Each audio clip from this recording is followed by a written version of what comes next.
So today I'm going to take you through a brief demo of how VXinspect works. So what you need to do is you click on VXinspect, and we have a couple of options here. We can choose how we would like to measure the object. So if you have a handheld 3D scanner, you would select mesh. If you had our handy probe, you would that's a portable CMM, you would select probing. Or if you had the max shot, you could use optical probing just using the targets. So we're going to use the mesh, and we're going to go and browse for a mesh.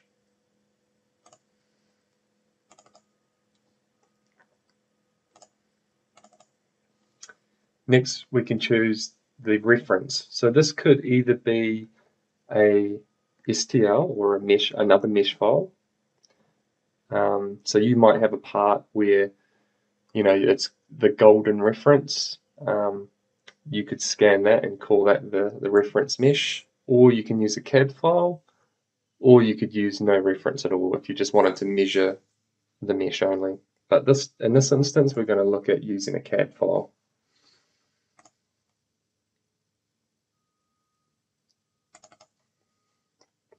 Okay, then you can click on the arrow and choose the units that we've used. So I scanned everything in millimeters, and we're going to use that.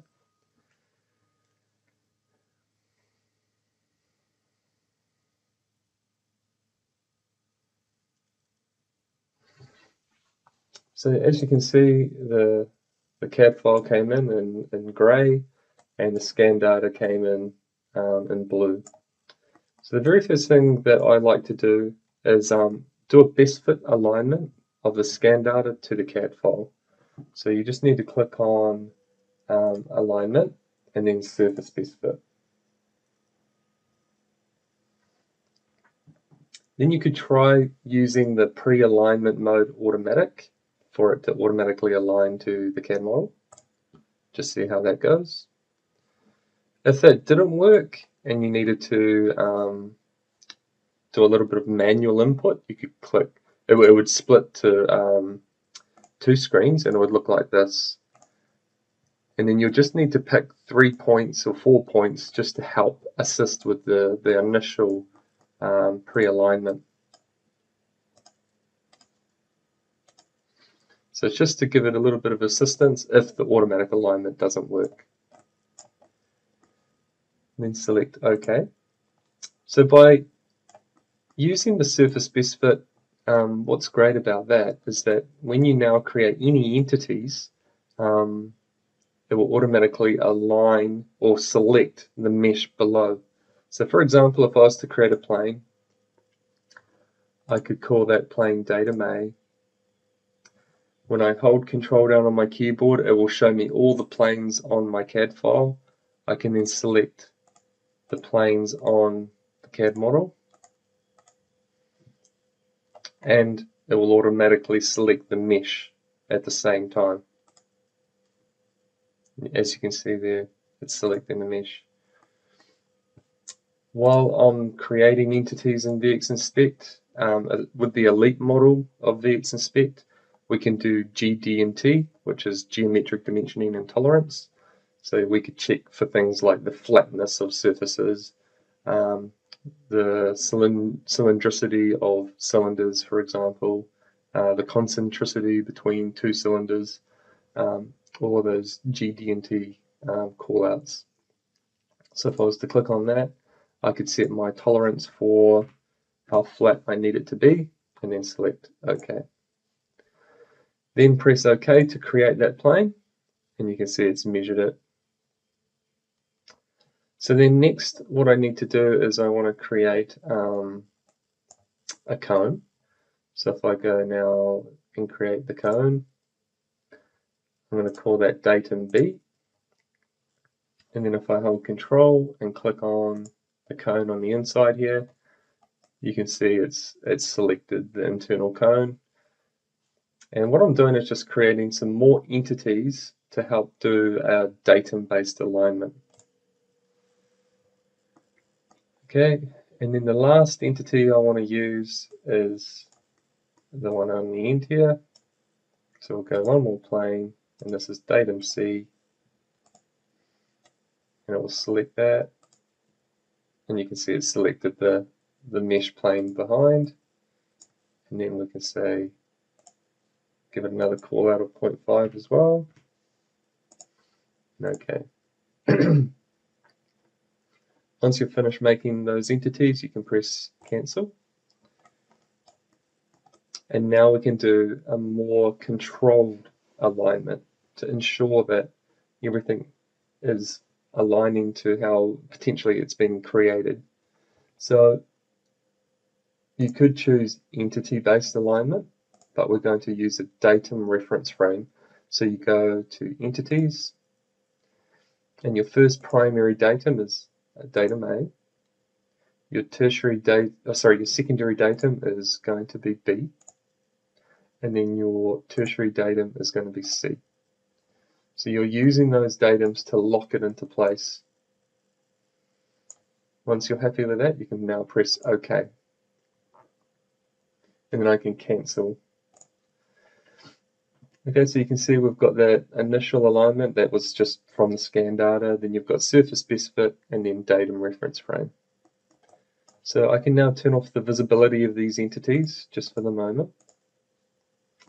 And I can now create a color map. So if I was to go to color map, it will start creating the color map. And what I'll do is just turn off the visibility of the CAD model. So just go back on the navigation, turn off the CAD visibility, then back into the color map settings. And under error distribution, we can set what sort of tolerance we want for this. So let's say my tolerance is 0.5 and my ideal accuracy is 0.1.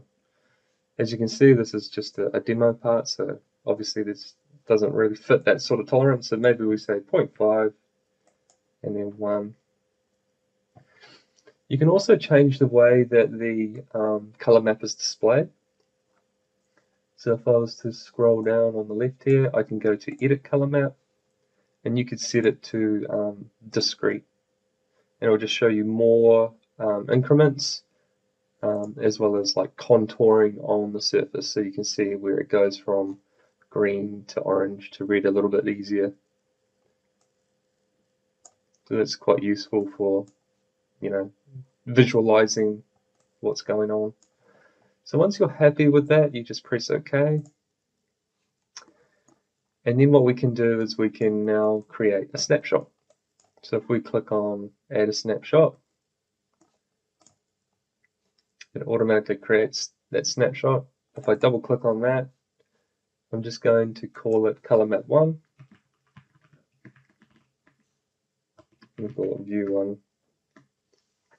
And I'll just make the numbers a little bit bigger, just so it's easier to see. And while we're in this mode, we can add deviation annotations. So I could go click on that and then just pick off some numbers in areas of interest.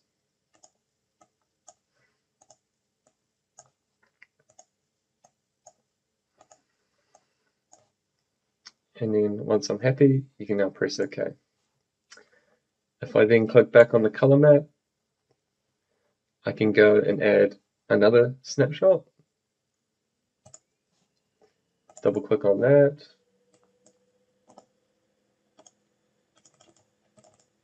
Okay, so color map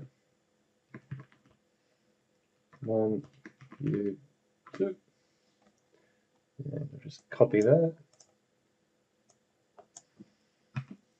and increase the size of the text again. So one other option could be that you turn on a thing called toggle color map grid.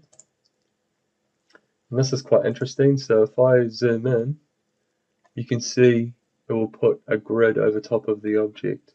So wherever you go, it's always showing you what the deviation is at that point. And it will give you the worst case and the best case.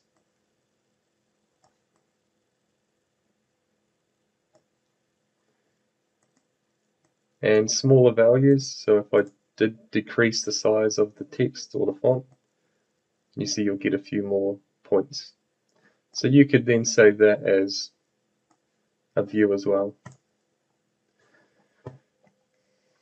Okay, so next we could bring back the CAD model.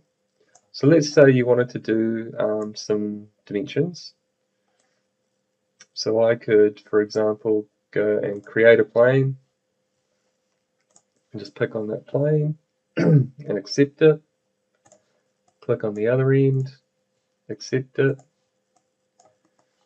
and then close that. Then I can do a distance, and I could use the constructed method, and I could use entity plane 3 and then plane 4 to measure between.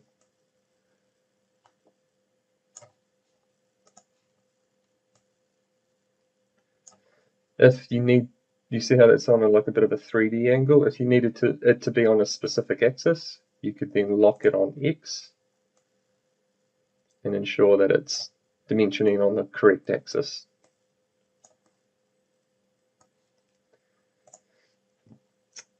And then if you wanted to create a snapshot of that, we could create some entity annotations.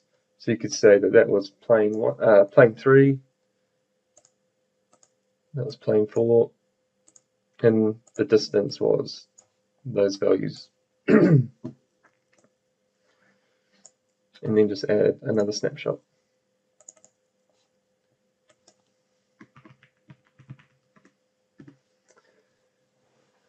Okay, so then you can turn off those planes. If you wanted to just basically do or use the caliper or calipers, we do have digital calipers. So we could click on the caliper, and then what we can do is just hold Control and click on the mesh here, and then go to the other side and click, and it does the same thing, just like virtual calipers. And you can also lock it along an axis as well. So I could lock it along the X or the Y. Oh, sorry, here's something I need to do. I just need to use the datum reference frame. And we need to make sure we use the right axis, because there's a few options when choosing your axes. Okay. And then okay. And then we can add another snapshot.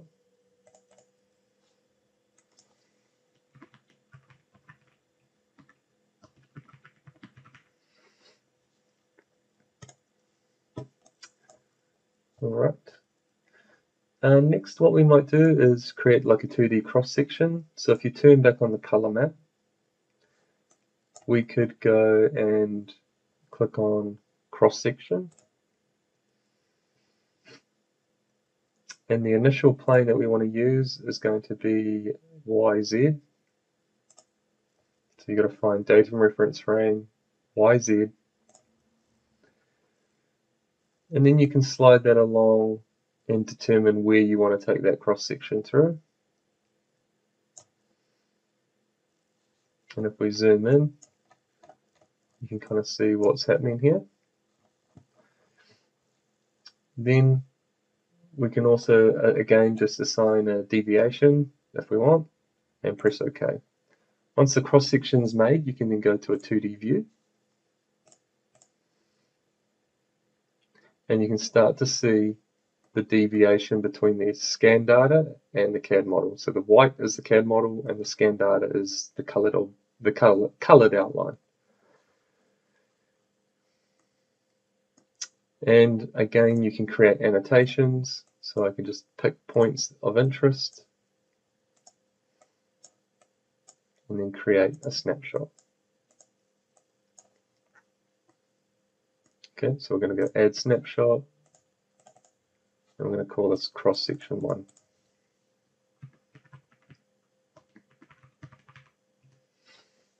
And okay.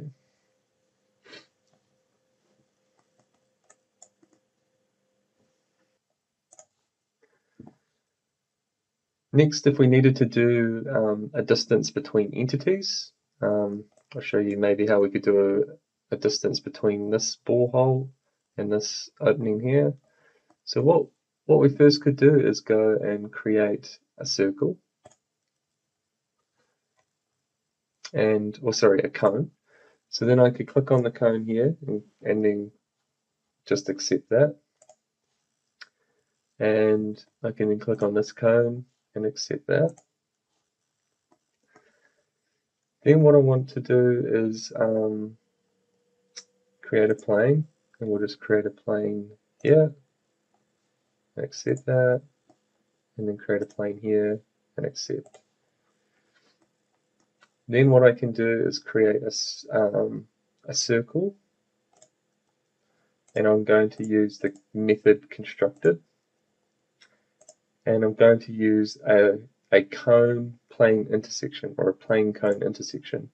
So I could select the plane, and then I could select the cone, and then that will generate a circle. And that will also give you its diameter and its XYZ positions here on the left. Accept. Do it again, and we'd use the next plane, and then we need to use the next cone, and again it gives you the XYZ positions and the diameter or the radius, however you want to display that. And then once you have these entities, we can now do a distance between them. So we go distance, constructed, using the datum reference frame alignment, and we choose circle number, circle to center, and we choose then, just turn off these, circle number 1 center. And then again you can just lock it on an axis, so we'll choose X, and then you can see that we've got the dimensions now for that, and accept. So then I like to display things by, just turning off other entities that aren't necessary. You could even maybe turn off the CAD model. And then you can just say, well, we've got that distance now, so I don't need to create a new one. So I'll cancel that. Make the scan data highlighted, and then I can now generate some entities. So I could say this circle, and the circle, and then the dimension as well. So I always like to create callouts for my entities, because you get to see the diameters and their tolerances, the XYZ positioning, and it gives you good feedback as images. So we now add a snapshot, and we'll just call this distance 2. And then OK. So once you've done this, you can now save your session. So I'm just going to save this, and I'm just going to call it the HandyScan program.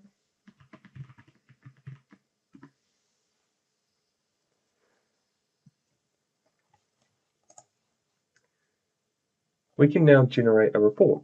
So if you click on report, with the latest version of VXinspect, you can now generate the reports directly within the software. You don't have to export to Excel anymore. So we could say that the customer name is John Doe, or Joe Co, which is me. We'll go professional CAD systems, and it's just gonna populate everything on your report. You can then obviously give the operator the email address,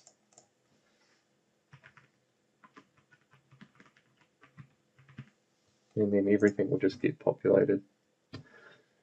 Okay, so then once you're happy with that, you can then hit export, and we'll just put that into VXinspect sample. Actually, I might just overwrite this one, VXinspect report.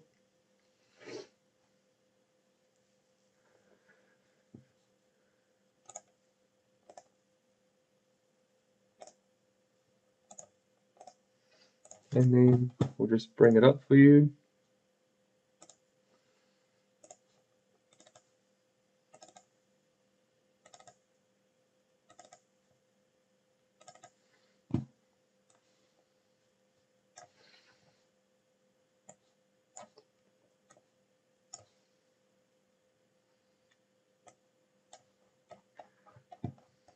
You can see that we've got those initial planes, then we've got the color maps, the distances, so it shows it all very clearly and nicely.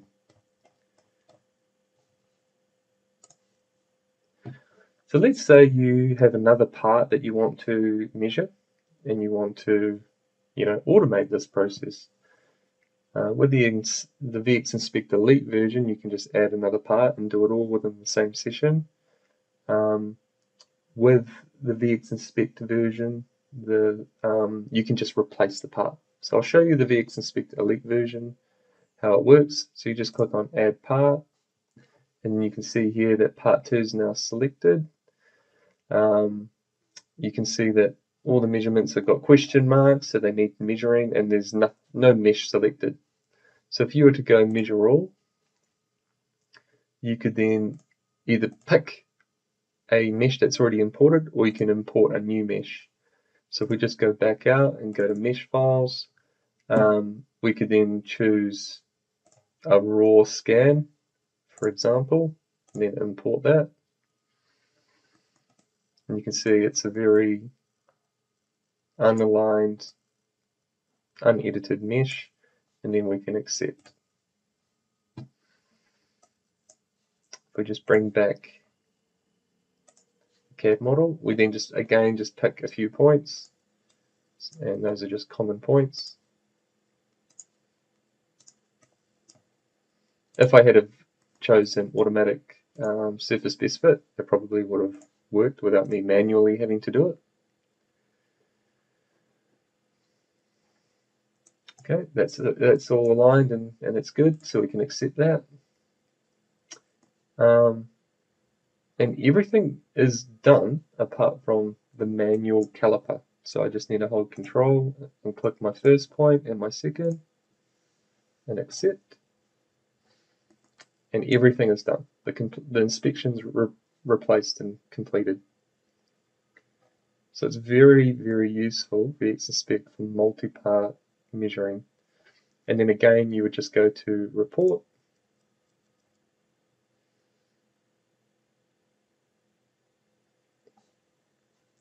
You can export that active part only, or if you leave that unchecked, when you export, it will export both parts in the one PDF.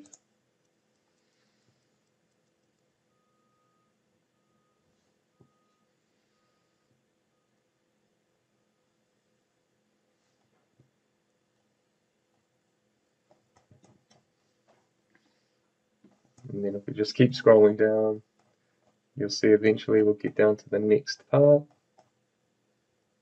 And here's the next part now. So it's got a lot more data. You would have deleted that excess information before importing it into VXinspect, and you can easily do that with VXelements. That's the software that comes with the scanners. Okay, then lastly, what I'm going to show you is how to now share this with the new VXviewer.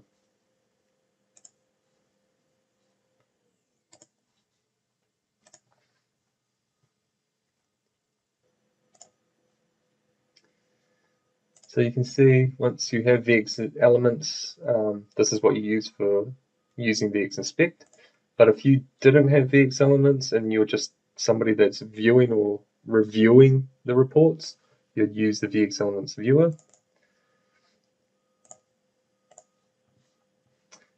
Okay, so then once you've opened it up, you can then go to Browse, and you can go and open the session file that you provide your customer or your internal user. So I'm just going to go and find that.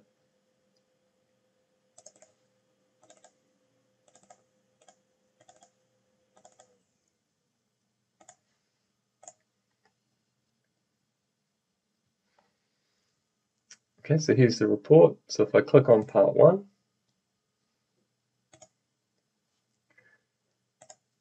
you can see it's got everything there. So I would recommend that you just go ahead and double click on each of the images. So if I double click on the color map,